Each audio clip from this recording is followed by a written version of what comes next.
Welcome to the channel. If you like ancient wisdom in the modern day, as read by this voice, be sure to subscribe. Click the notification bell, like it, share it, all that stuff. Let's get this camera set up a little more level. Not that it matters too much. All right. Today we're going to talk about the politics of obedience and have a discourse of voluntary servitude by reading Etienne de la... I was told how to pronounce this, and in this moment I've forgotten. Etienne de la Boete. Boete? Etienne de la Boete? The Politics of Obedience, the Discourse of Voluntary Servitude. With an introduction by Murray N. Rothbard.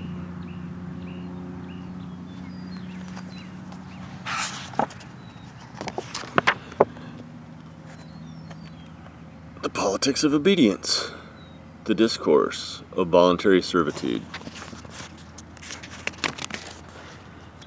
By Etienne de la Boete. Introduction by Murray N. Rothbard, translated by Harry Kurtz. Presented by Ludwig von Mises Institute in Auburn, Alabama.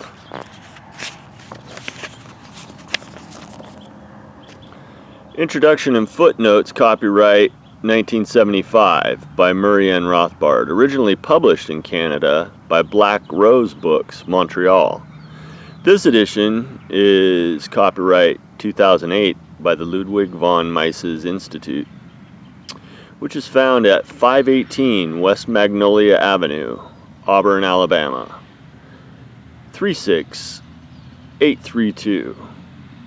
Also found, since this was printed in 2008, at Mises, MISES.org. The International Standard Book Number for this edition is 978-1-61016-123-7. The contents of the book, sorry about that, include the political thought of Etienne de la Boete by Murray N. Rothbard. That is the aforementioned foreword. The Politics of Obedience, the Discourse of Voluntary Servitude, starts on page 37. Part 1. The fundamental political question is, why do people obey a government? The answer is that they tend to enslave themselves, to let themselves be governed by tyrants. Freedom from servitude comes not from violent action, but from the refusal to serve. Tyrants fall when the people withdraw their support. We'll get there on page 39. Part 2. Liberty is the natural condition of the people. Servitude, however, is fostered when people are raised in subjection. People are trained to adore rulers. While freedom is forgotten by many, there are always some who will never submit. Part 2 starts on page 49. Part 3. If things are to change, one must realize the extent to which the foundation of tyranny lies in the vast networks of corrupted people with an interest in maintaining tyranny. At page 71.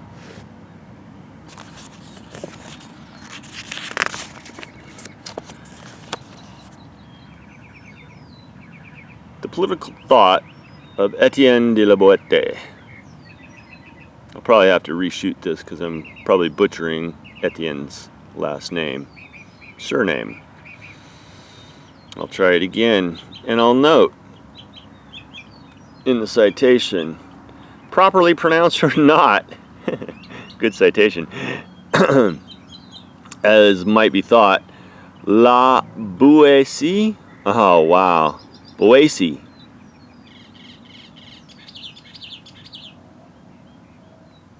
is not right, but rather La Boete, with the hard T, as it was pronounced in the Périgord dialect of the region in which La Boete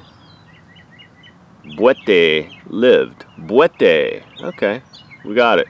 The definitive discussion of the proper pronunciation may be found in Paul Bonnefon, Oeuvres complètes de Etienne de la Boete, Bordeaux, C. Ganulahu, and Paris J. Raumetz, 1892, pages 385 to 86. So Etienne de la Boete has been best remembered as the great and close friend of the eminent essayist Michel de Montaigne in one of history's most notable friendships. But he would be better remembered, as some historians have come to recognize, as one of the seminal political philosophers, not only as a founder of modern political philosophy in France, but also for the timeless relevance of many of his theoretical insights.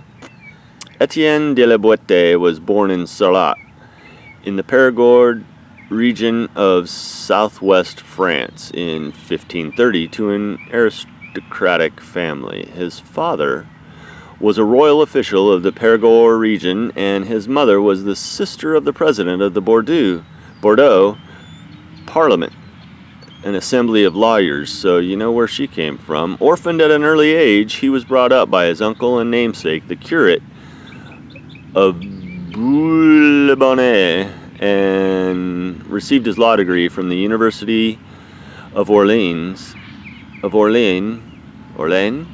In 1553, his great and precocious ability earned La Boete a royal appointment to the Bordeaux Parliament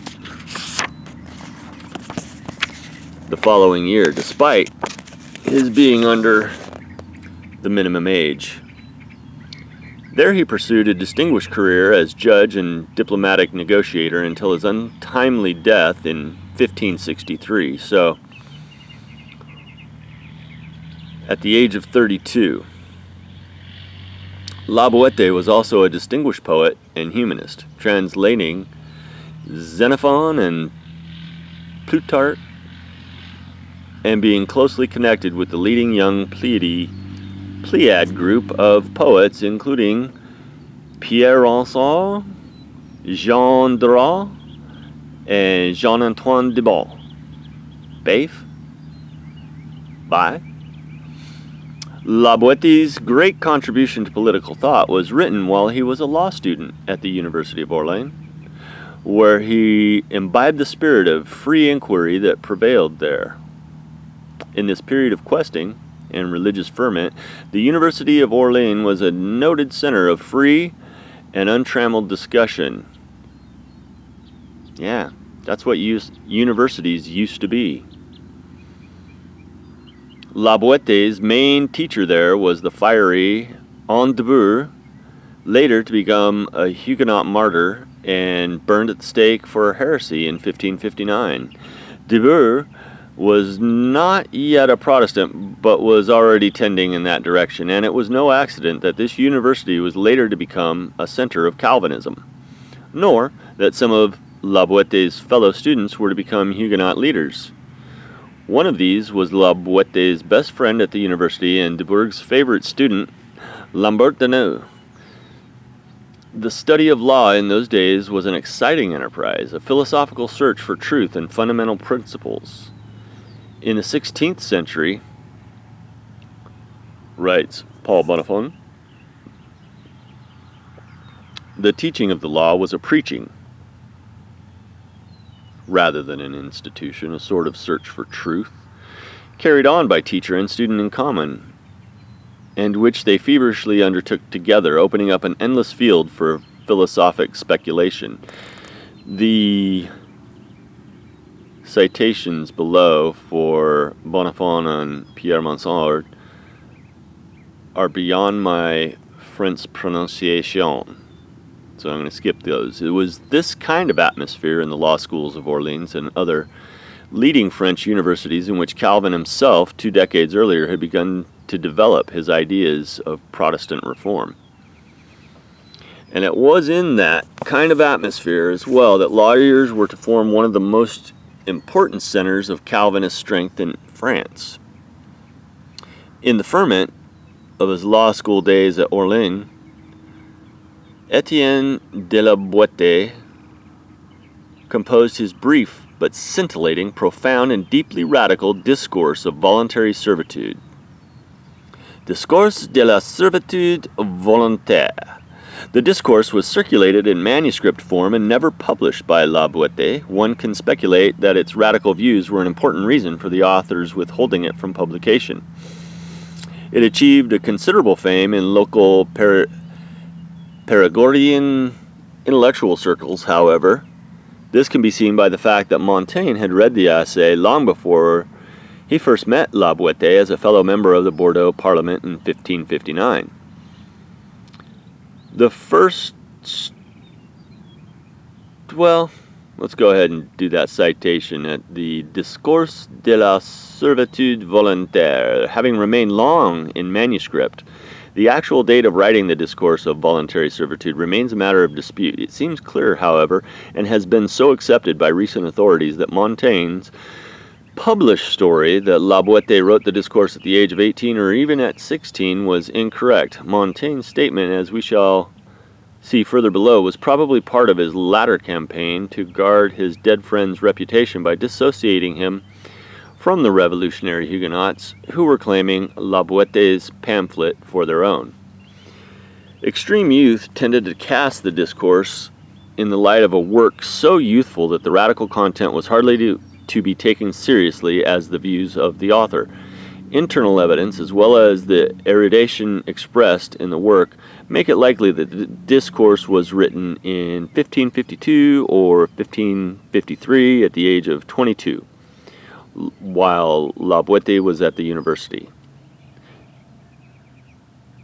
See these other Bonifon, Ubers complètes Mesnard, l'essor de la philosophie politique, and Donald Frame, Montaigne, a biography. There is no biography of La Boétie. Closest to it is Bonifon's introduction to his Ouvres complètes, later reprinted as part of Paul Bonifon, Montaigne et ses amis. Alright, and it was originally circulated in manuscript form, never published by La Boétie, one can speculate. The first striking thing about the discourse is the form. La Boétie's method was speculative, abstract, deductive. This contrasts with the rather narrowly legal and historical argument of the Huguenot monarchomach writers, those sectarian writers who argued for the right of subjects to resist unjust rulers of the 1570s and 1580s, whom La Boétie resembled in his opposition to tyranny. While the Huguenot monochromacs, best exemplified by Francois Hotman's Franco-Gallia in 1573, concentrated on grounding their arguments on real or presumed historical precedents in French laws and institutions. La Boétie's only historical examples were numerous illustrations of his general principles from classical antiquity, the very remoteness of which added to the timeless quality of his discourse. The later Huguenot arguments against tyranny tended to be specific and concrete, rooted in actual French institutions, and therefore their conclusions and implications were limited to promoting the specific liberties against the state of various privileged orders in French society. In contrast, the very abstraction and universality of La Boétie's thought led inexorably to radical and sweeping conclusions on the nature of tyranny, the liberty of the people, and what needed to be done to overthrow the former and secure the latter.